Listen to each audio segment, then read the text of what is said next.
નમસ્કાર દર્શક મિત્રો, હું જપન શાહ, કાનમ એક્સપ્રેસ ન્યૂઝમાં આપનું સ્વાગત છે।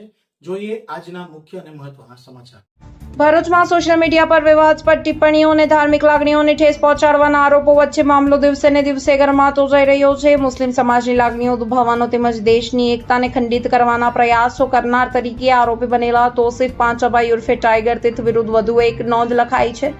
આ વખતે ભરૂચ જિલ્લા યુવા કોંગ્રેસના ઉપપ્રમુખ દ્વારા પોલીસ કમિશનર કચેરી ખાતે પહોંચીને સત્તાવાર લેખિત રજૂઆત કરવામાં આવી હતી।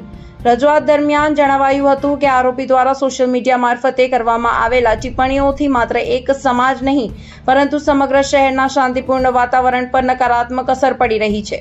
ફરિયાદમાં માંગ કરવામાં આવી છે કે આવા ભડકાઉ અને સમાજમાં વૈમનસ્ય ફેલાવનાર લોકો સામે કડક કાનૂની કાર્યવાહી કરવામાં આવે, જેથી ભવિષ્યમાં કોઈ પણ વ્યક્તિ દેશની એકતા, સામાજિક સૌહાર્દતા અને ધાર્મિક લાગણીઓ સાથે ચેડા કરવાની હિંમત ન કરે।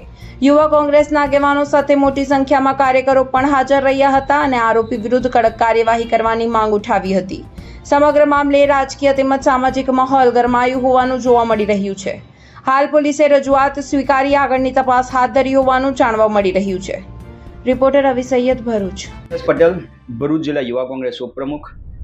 આજ રોજ વાગરા પોલીસ મથકે મારા દ્વારા એક લેખિત ફરિયાદ તોસીફ પાંચભાઈ નામના વ્યક્તિ વિરુદ્ધ કરવામાં આવી છે કે જેને મુસ્લિમ સમાજનો પવિત્ર તહેવાર જે આવનાર દિવસમાં આવી રહ્યો છે, બકરા ઈદ, તેના વિરોધમાં મુસ્લિમ સમાજની લાગણી ડૂબાય તેવો સોશિયલ મીડિયાના પ્લેટફોર્મથી એક વિડીયો વાયરલ કર્યો છે, જેમાં તેને બકરા ઈદને ગેરકાયદેસર ઠેરવી છે, બકરા ઈદને વ્યાજબી નથી તેવું તેને જણાવ્યું છે અને તેને પોતાના વિડીયોના અંદર માનવ બલિદાન આપવા માટેનું પ્રેરણા પ્રજાને આહવાન કરતો હોય એવું લાગી રહ્યું છે।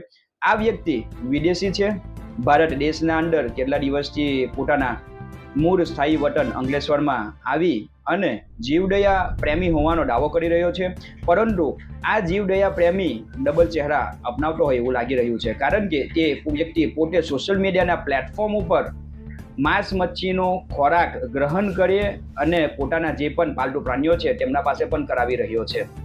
તો આ વ્યક્તિ કઈ રીતે જીવદયા પ્રેમી હોઈ શકે?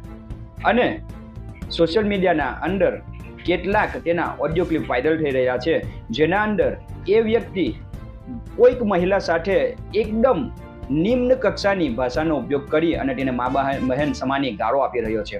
ભરૂચ જિલ્લા કલેક્ટર, ભરૂચ એસપી સાહેબ અને મારા નજદીકી પોલીસ મથકના પીઆઈ અને મારા મુસ્લિમ સમાજના આગેવાનોને ખાસ આહવાન કરી રહ્યો છું કે આવા વ્યક્તિ વિરુદ્ધ તત્કાલ ધોરણે કાયદાકીય પગલાં ભરવા માટે તમે આગળ આવો અને આ વ્યક્તિ વિરુદ્ધ તત્કાલ ધોરણે એક્શન મોડમાં આવી કડકમાં કડક કાર્યવાહી કરવામાં આવે, કારણ કે આ વ્યક્તિ વિદેશી નાગરિકતા ધરાવે છે અને આ વ્યક્તિ ભારતની એકતા અને અખંડિતતાને નુકસાન પહોંચાડીને વિદેશ ક્યારે પલાયન થઈ જશે એની કોઈ હાલ ગેરંટી નથી રહી।